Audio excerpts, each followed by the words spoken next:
The number of recorded hate crimes in the UK has apparently more than doubled in the last 5 years.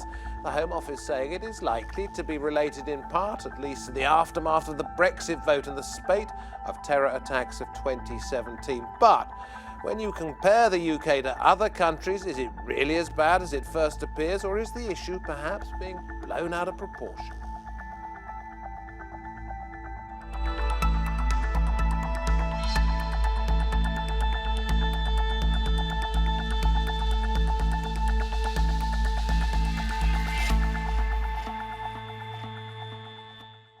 Welcome, very warm welcome to you all. You're watching Roundtable with me, David Foster. Brexit, well, it has certainly inflamed a lot of political and social issues around the UK. Passionate debate, passionate I suppose is the least worst word you could use for it, from both sides around immigration. Well, here at the Roundtable, we're wondering if the media has in fact stirred up fear about minority communities when nothing has really changed.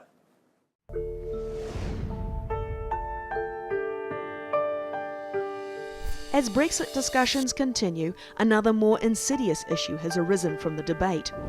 A UN Special Rapporteur has pointed to a Brexit-related growth in explicit racial, ethnic and religious intolerance. Critics have blamed the Leave campaign's focus on immigration and the tabloid press for stirring up the public. There's been a 36% increase in the number of people referred to the counter-extremism program over far-right activity from 2017 to 2018. Concerns relating to Islamic extremism still make up the highest proportion, but referrals decreased by 14%. And the UK Jewish community just announced a rise of anti-Semitic incidents for the third consecutive year, with 1,653 logged in 2018. Has the Brexit discourse caused a surge in xenophobia across Britain? And is the British public really as polarised over immigration as the media suggests? Very pleased to say that joining us at the Roundtable we have Lee Jasper, British activist who was the former senior policy advisor on Equalities to the former Mayor of London, Ken Livingstone. Konstantin Kisin is here, comedian, writer and co-host of Triggernometry podcast. And we also welcome Dr Maryyum Mehmood, whose research explores anti-Semitism and Islamophobia in Europe. Konstantin, let me warm welcome to you all, by the way. Konstantin, let me come to you first of all. You say, because you weren't originally from this country. No, I'm from Russia originally. You say this is one of the most tolerant countries you know. It is. It is, and even the introduction that you gave where you talked about the rise in recorded hate crime has actually been debunked by the Office of National Statistics, who say that hate crimes have dropped by 40% in this country in the last 10 years. What we're seeing is we're taking the issue of hate more seriously, so the police are getting better and better at tracking and recording these crimes. Another aspect of it actually is that if you are rude to me on the course of this program and I perceive that this is motivated by my ethnicity or my religious background, and I report this to the police are required to record that as a hate incident without investigating at all. So we saw only a few weeks ago somebody retweeting a supposedly transphobic limerick, and that being recorded as a hate incident, not a crime, but as a hate incident, and that person getting a call from the police and being told that they need to check their thinking. So what we're seeing, I think, is a rightful focus on making sure there's no hate in society, but this is Britain has never been more tolerant, and this is one of the most tolerant societies in the world. How do you see that tolerance? How does it show itself in the British character, or not in some cases? I think if people ask themselves, are we now a more tolerant society than we were in the 70s and 80s? I think everyone will recognize that that's happened. And this, you know, as an immigrant here, I've been welcomed myself. You know, I'm not oblivious to the fact that some people are xenophobic and some people are racist. I've had people tell me to go back to Pakistan. Right, and I'm from Russia, right? And that's a reference to my skin color. So I'm not oblivious to that. But what I think is happened is there's a narrative in the media which is to talk about hate, to talk about all these issues and ignore the facts. Yeah? What do you think?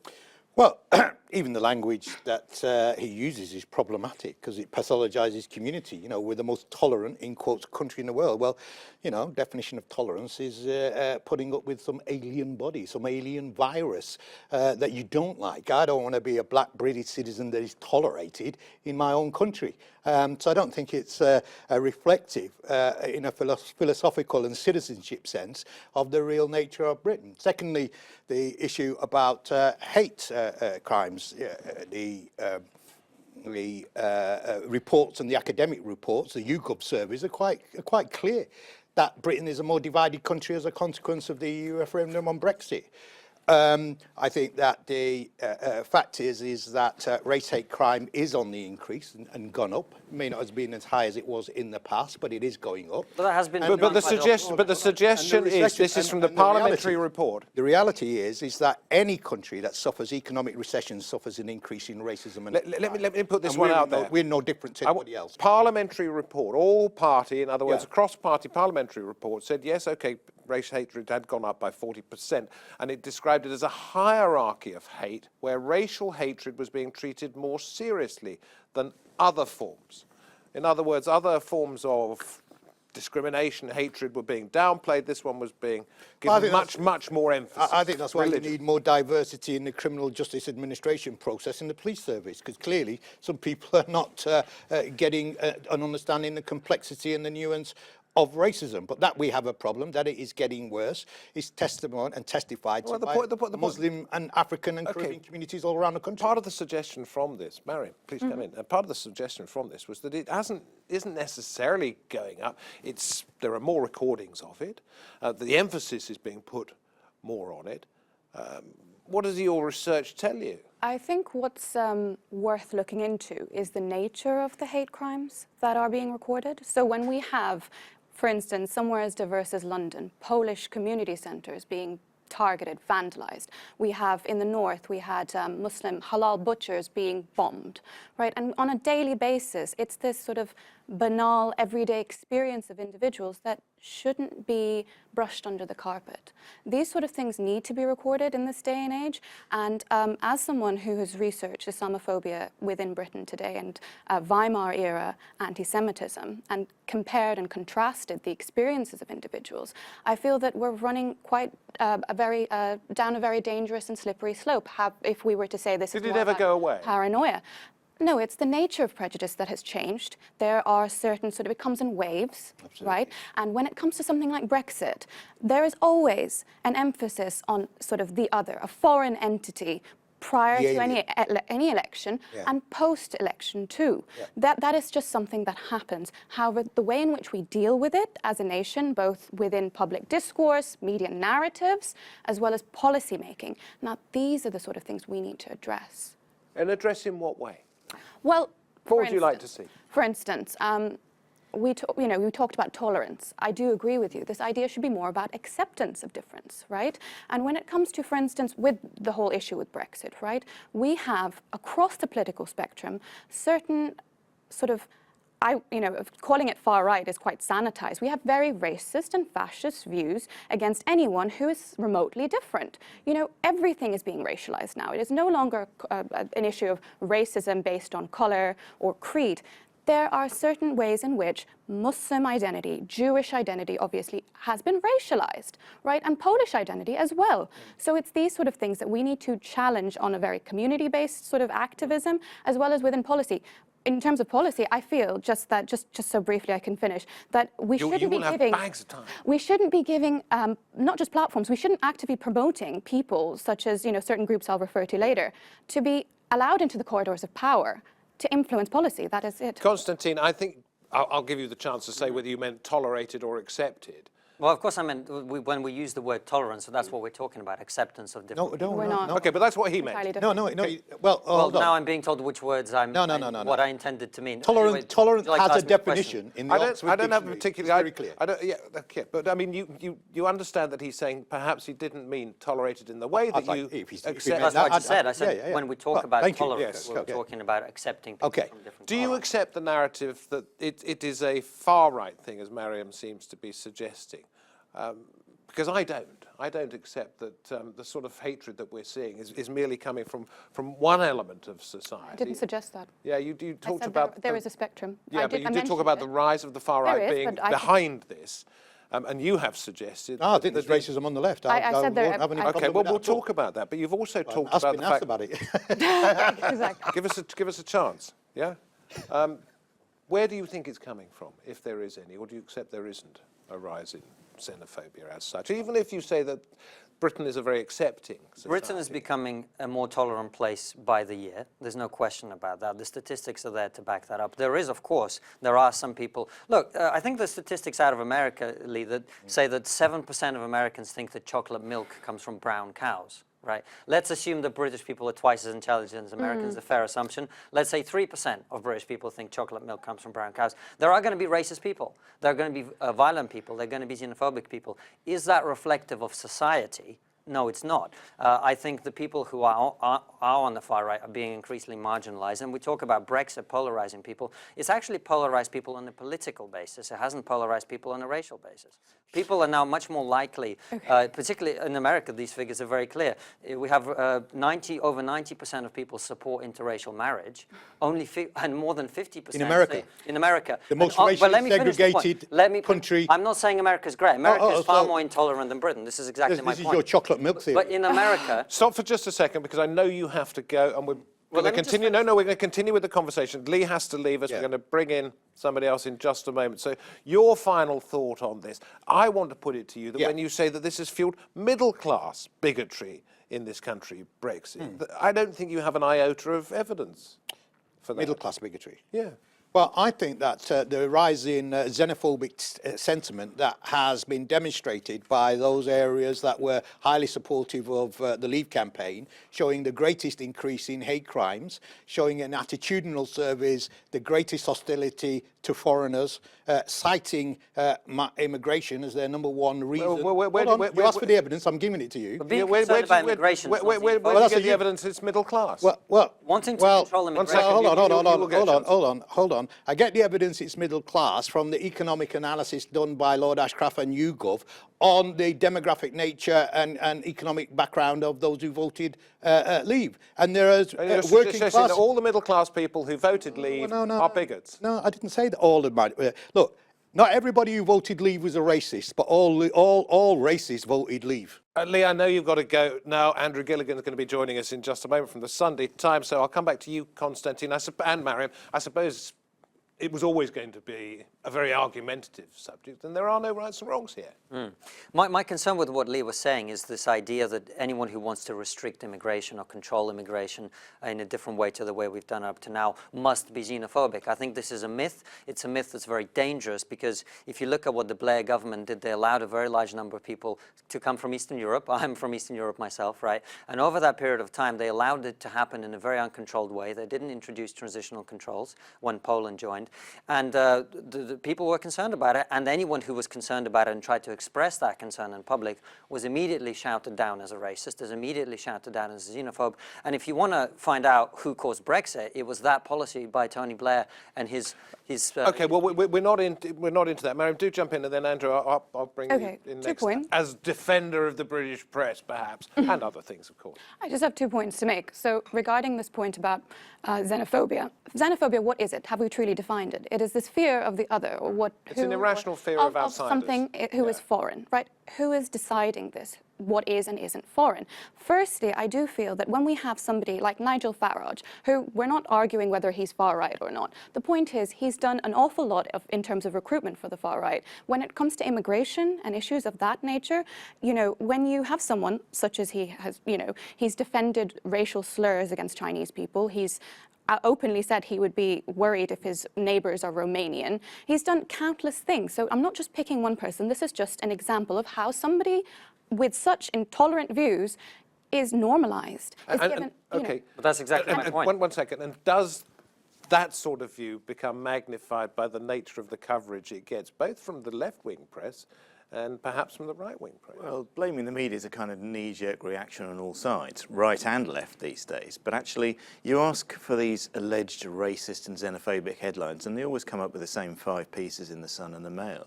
And I just don't think, you know, racism and xenophobia is It's not just the headlines, widespread. though, is it? I mean, it's the nature of the coverage, the predominance of certain aspects of coverage. I don't agree That's with the way that. I'm a journalist. I don't agree with that's the way that. I think if you look I look at it objectively at sometimes. it, you'd see that real concerns of the sort that have already been described are being reported. And if you can't look, you can't pretend you know, just because you don't like something, you shouldn't pretend it doesn't exist. I've reported. But what about? recently, Can I just put this proposition to you? I mean, when I pick up the Guardian sometimes, and I do like its coverage, much as I like the Times coverage, my 2 favourite papers in this country. When I pick it up and I read stories about where the right wing has gone wrong and about Brexit, then I think it is fueling the antipathy towards the Brexiteers deliberately? Well, again, I'm not sure about that, but that's different from xenophobia, clearly, because Brexiteers, you know, But Brexiteers are being not a painted race. as being xenophobic. Well, they're not. I think that's certainly the view of many Remainers, and I think it's a shame, and I think it's wrong, because that's one of the reasons. If a referendum was ever held, they'd probably lose, because they don't understand the real reasons why people voted Leave. They think people voted Leave because they were racist or stupid. They didn't actually. They voted for deep-seated and long-standing reasons, but which the Remainers have made no effort to address. But the you know, that's separate, I have to say, from the issue of race and immigration. And I think, as one of your guests has already said, it's not wrong to say that immigration should be restricted, and it's not racist to say that. But are we talking about polarisation here? Take xenophobia necessarily out of it, but polarisation. One camp saying the other camp is there's no merit in its argument, and the other camp saying there's no merit in your argument. You know, regarding the debate about immigration, you can have a civil conversation about immigration without targeting individuals. Now, my second point was related to this, and also was mentioned earlier about the US and the rise of racism there.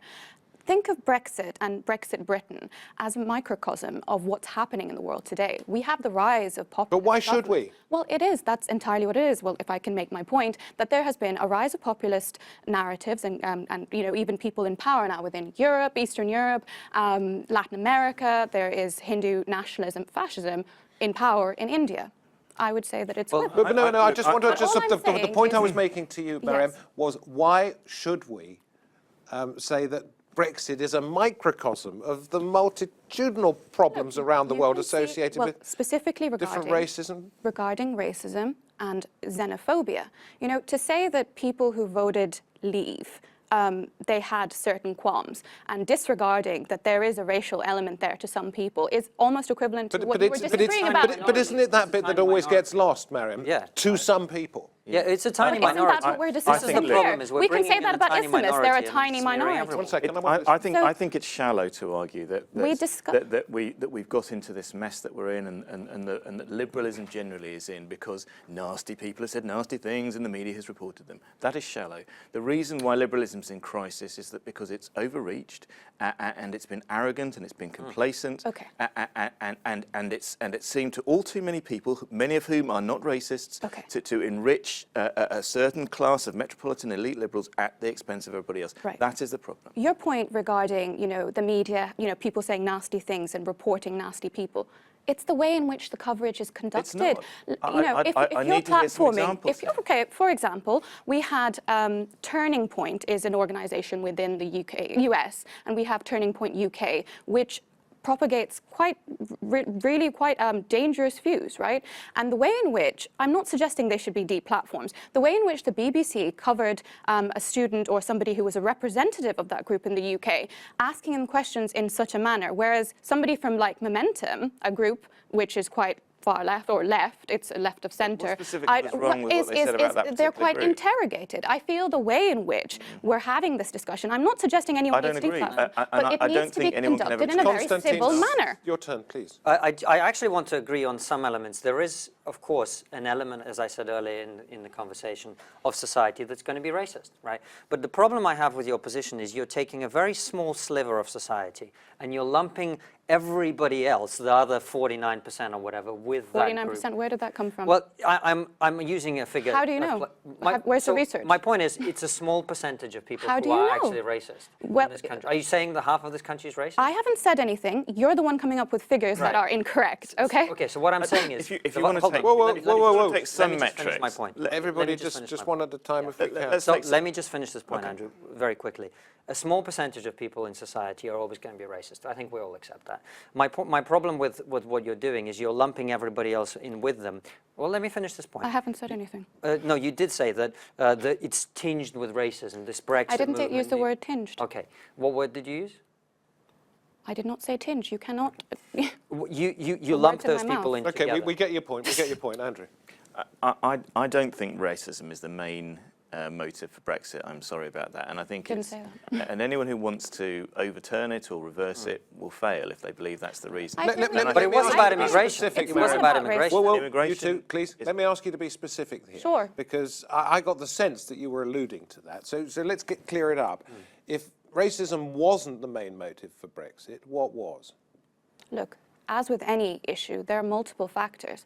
Racism is being fueled. It's, as with any elections, people are going to be scapegoated. You said earlier, as we've seen, research has shown, and you can look at the LSE, there's certain researchers who are conducting this, racism or targeting individuals who are quote unquote seen as foreign happens prior to an election and post-election. It's just part of, the way in which you mobilize people that, it's this othering of certain groups. It's not representative. I'm not saying it's very large representative. minority. This is Why what would you happens. about it? I'm not suggesting Brexit is, a result of a racism, but you cannot disregard the racial undertones of of the campaign. Look at any That's like of saying the you Brexit can't disregard the campaign. anti-Semitic tones Well, of we the have Labour to Party. do something about it. We're saying right? that was not You the primary cannot reason. disregard it. Okay, Look, it's worth mentioning we are that not going to get societal- anywhere with that particular side of the argument. I'm pretty sure about that. I want to just read something I've read on an international website written by a Californian lecturer. So we're not certain that this person